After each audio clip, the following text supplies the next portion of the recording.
Hi friends எல்லாருக்குமே காலை வணக்கம். இன்னைக்கு வந்து டைம் வந்து பார்த்தீங்கன்னா, ஒரு 9:30 ஆகுது. இப்போ தான் நான் வந்து ஒர்க்க ஸ்டார்ட் பண்ண போறேன். ஆல்ரெடி வீட் ரூம் வந்து பாப்பாவ கிளீன் பண்ணி வைக்க சொல்லிட்டேன். ஸோ ஆல்ரெடி கிளீனா தான் இருக்கு. இப்போ வந்து நம்ம கொஞ்சம் கட்டிங் ஒர்க் இருக்கு. அத முடிச்சுட்டு அதுக்கப்புறம் ஸ்டிச்சிங் ஸ்டார்ட் பண்ணலாம். என்னென்ன கட் பண்ண போறேன் அப்படிங்கிறத பார்க்கலாம். இப்போ இன்னைக்கான ஃபர்ஸ்ட் ஒர்க் வந்து பார்த்தீங்கன்னா, இந்த 2 ப்ளவுஸ வந்து ஃபர்ஸ்ட்டு கட் பண்ணி வைக்கணும். இது கொஞ்சம் அர்ஜென்ட்டா கேட்டதுனால, கட் பண்ணி வச்சுட்டோம் அப்படின்னா, இடையில டைம் இருக்கும்போது இந்த கிரீன் கலர் ஸ்டிச் பண்ணி அனுப்பிடலாம், குடுத்துடலாம் அப்படிங்கிறதுனால, ஒரு சாயங்காலம் ஒரு 4 மணி போல கேட்டிருக்காங்க. இப்போ டைம் வந்து 10 மணி ஆகுது. அடுத்ததா பார்த்தீங்கன்னா, இதுக்குள்ள சாரி. இது வந்து சாரி குடுத்துருக்காங்க. இந்த சாரிக்கு மேட்சா தான் இந்த ப்ளவுஸ் 2மே. இதுல வந்து சாரி வந்து காட்டன். இதுல வந்து ஃபால்ஸ் வச்சு கேட்டிருந்தாங்க. ஃபால்ஸ் வச்சு சாரி ஓரம் அடிச்சு குடுக்கணும். அதே மாதிரி தான் இந்த சாரியும். ஃபால்ஸ் வச்சு சாரி ஓரம் அடிச்சு குடுக்கணும். இப்போ இது முடிச்ச பிறகு தான் நம்மளோட நேத்து கட் பண்ணி காமிச்சிருந்தேன் பார்த்தீங்களா, அந்த ஒர்க் எல்லாமே ஸ்டார்ட் பண்ணணும். பார்ப்போம். நான் இத கட் பண்ணிட்டு உங்களுக்கு காட்டுறேன். இது வந்து கிராஸ் கட்டிங் ப்ளவுஸு. இதுல ஒரு விஷயம் என்ன அப்படின்னு பார்த்தீங்கன்னா, இது வந்து கிராஸ் கட்டிங் ப்ளவுஸா, இவங்க வந்து நம்மள்ட்ட தான் எப்போதுமே ஸ்டிச் பண்ணுவாங்க. அதனால நான் என்ன பண்ணிட்டேன் அப்படின்னா, இந்த மாதிரி ஒரு கிளாத் எடுத்து அவங்களுக்கு இது வந்து ரொம்ப உடம்புல போட்டோம்னா வேர்க்கிற மாதிரி இருக்கும்ல, அந்த மாதிரி துணி. அவ்வளவா யூஸ் பண்ணாத துணி. துணி ஏதாச்சும் இருந்துச்சுன்னா குடுங்க, நான் எடுத்து வச்சுக்கிறேன் அப்படின்னு சொல்லியிருந்தேன். பேட்டர்ன் மாரி போட்டு வச்சுக்கிறேன் அப்படின்னு சொல்லியிருந்தேன். ஸோ அவங்க வந்து இந்த துணி எனக்கு குடுத்து அனுப்பியிருந்தாங்க. வேஸ்ட்டு துணி அப்படிங்கிற மாதிரி. அதில வந்து நான் அவங்களுக்கு ஏத்த மாரி மெஷர்மென்ட்க்கு ஏத்த மாரி கட் பண்ணி வச்சிருக்கேன். அப்படியே அப்படியே நான் கிளாத் மேல போட்டு அப்படியே கட் பண்ணி எடுத்துருவேன். இந்த அளவுக்கு எப்போதுமே கட் பண்ணி ஸ்டிச் பண்ணி குடுத்தோம்னா, அவங்க எல்லாமே ஓகே சொல்லிடுவாங்க. ஸோ இது இருக்கிறதால கொஞ்சம் ஈஸியா இருக்கு. ஸ்ட்ரெயிட் கட் ப்ளவுஸ் கூட ஈஸியா எடுத்துடலாம். கிராஸ் கட் ப்ளவுஸ் வந்து ஒவ்வொரு தடவையும் அளவு மாறி மாறி வர்றதுனால நம்மளுக்கு கொஞ்சம் டிஃப்ரெண்ட் காட்டும். அதனால தான் நம்ம இந்த மாரி ரெடி பண்ணியிருக்கோம். இந்த மாரி எடுத்து வச்சுட்டா கொஞ்சம் ஈஸியாவும் இருக்கும்ல. 10 மணிக்கு கட் பண்ண ஸ்டார்ட் பண்ணா, இப்போ டைம் வந்து பார்த்தீங்கன்னா, மணி 10:02 தான் ஆகுது. ஆல்ரெடி பேட்டர்ன் போட்டு வச்சிருந்ததால நம்மளுக்கு இந்த மார்க்கிங் ஒர்க்லாம் சீக்கிரமா முடிஞ்சுட்டு, இப்போ இத கட் பண்றதுக்கு இன்னும் ஒரு 1 நிமிஷம், 2 நிமிஷம் ஆகும். அவ்வளோதான். இத வந்து ஈஸியா நம்ம இது மாரி கட் பண்ணிடலாம். இப்போ ஃபுல்லா கட்டிங் ஒர்க் முடிஞ்சுட்டு, இப்போ இதுக்கும் என்ன டிஃபரெண்ட் வந்துச்சுன்னு பார்த்தீங்கன்னா, 2மே 1 மீட்டர் துணி தான். ஆனா, இதுல வந்து துணி கொஞ்சம் கம்மியா இருக்கு. இது வந்து கொஞ்சம் ம் கரெக்ட்டா ப்ளவுஸ்க்கு ஏத்த மாரி கரெக்ட்டா இருந்துச்சு.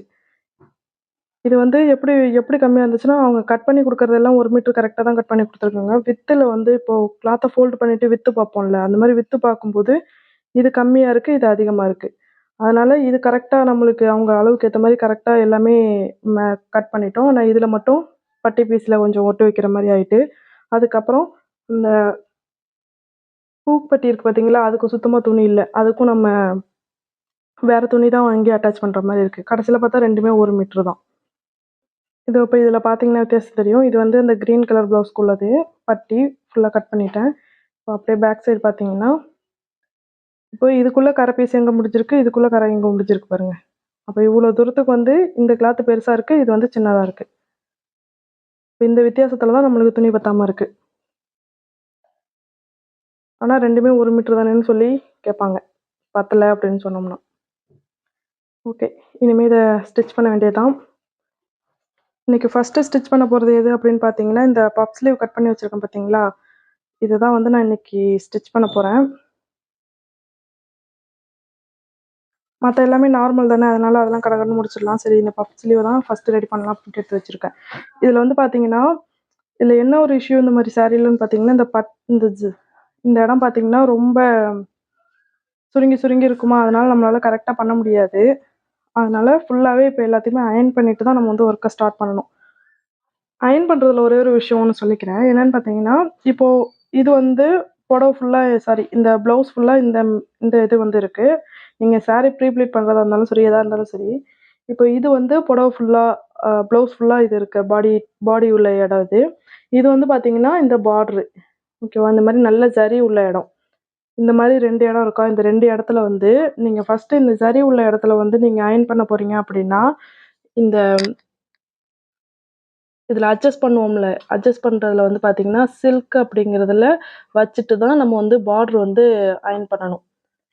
சில்க் வச்சுட்டு தான் நம்ம வந்து பார்டர் அயர்ன் பண்ணணும். அதே மாதிரி பாடி பார்ட்லாம் அயர்ன் பண்றதுக்கு வந்து இன்னுமே நீங்க கொஞ்சம் அதிகமா வச்சு அயர்ன் பண்ணாலும், சில நேரத்தில ஒண்ணும் ஆகாது. அப்படி உங்களுக்கு அது சந்தேகமா இருந்துச்சு அப்படின்னா, நீங்க என்ன பண்றீங்கன்னா, சும்மா ஏதாச்சும் நீங்க கட் பண்ண துணியிலேயே எக்ஸ்ட்ரா பீஸ் ஏதாச்சும் இருக்கும். அத ஃபர்ஸ்ட்டு அயர்ன் பண்ணி பார்த்துட்டு, சுருங்குதா ஏதாச்சும் பண்ணுதான்னு பார்த்துட்டு அதுக்கப்புறம் அயர்ன் பண்ணிங்கன்னா கொஞ்சம் பெட்டராக இருக்கும். நான் அப்படி தான் பண்ணுறேன். முடிஞ்சால் நீங்களும் அப்படி பண்ணுங்கள். இப்போ பஃப் ஸ்லீவ் வந்து ஸ்டிச் பண்ணி முடிச்சுட்டேன். இதை போடும்போது அப்படியே நீங்கள் கீழே எடுத்து போடும்போது பார்த்தீங்கன்னா, இந்த இடம் வந்து நெக் வந்து கரெக்டான ஷேப் இப்படி நிற்காம, நெக் ஷேப்னா இப்படி இருக்கணும்ல, இந்த மாதிரி நிற்காம இது வந்து பார்த்தீங்கன்னா கொஞ்சம் இப்படி பெண்ட் ஆகி தான் நிற்கும். ஏன்னா இந்த இடத்துல வெயிட் அதிகமாகிறதுனால இந்த மாதிரி ஸ்லீவ் நீங்கள் ரெடி பண்ணுறீங்க, பஃப் ஸ்லீவ் ரெடி பண்ணுறீங்கன்னா அது இந்த மாதிரி தான் நிற்கும். இது வந்து தப்பா அப்படிங்கலாம் பயப்பட வேண்டாம். இது வந்து இது வெயிட்டுங்கிறதுனால தான் இது இந்த அளவுக்கு மடங்கி வருது. அதனால ப்ராப்ளம் இல்லை. இப்போ ஃபுல்லாகவே நம்ம ஃபினிஷ் பண்ணிட்டோம். ஸ்டோன் லேஸ் வச்சுட்டு நாட் வச்சு கேட்டிருந்தாங்க. அதே மாதிரி மணி கேட்டிருந்தாங்க. அதேமாதிரி ரெடி பண்ணியாச்சு. இதில் வந்து பார்த்தீங்கன்னா கொஞ்சம் பஃப்பு பெருசாகவும் பட்டி சின்னதாகவும் கேட்டிருந்தாங்க. அதனால 2 பக்கமும் ஸ்டோன் லேஸ் வச்சு பட்டி வச்சு ரெடி பண்ணிட்டேன். நல்லா நல்லா வந்து பஃப்னு இருக்கும் பார்த்தீங்களா, அந்த மாதிரி பஃப் தான். நல்லாவே பஃப்னு இருக்கும். ஃப்ரண்ட்டில் வந்து 3 டாட் தான்.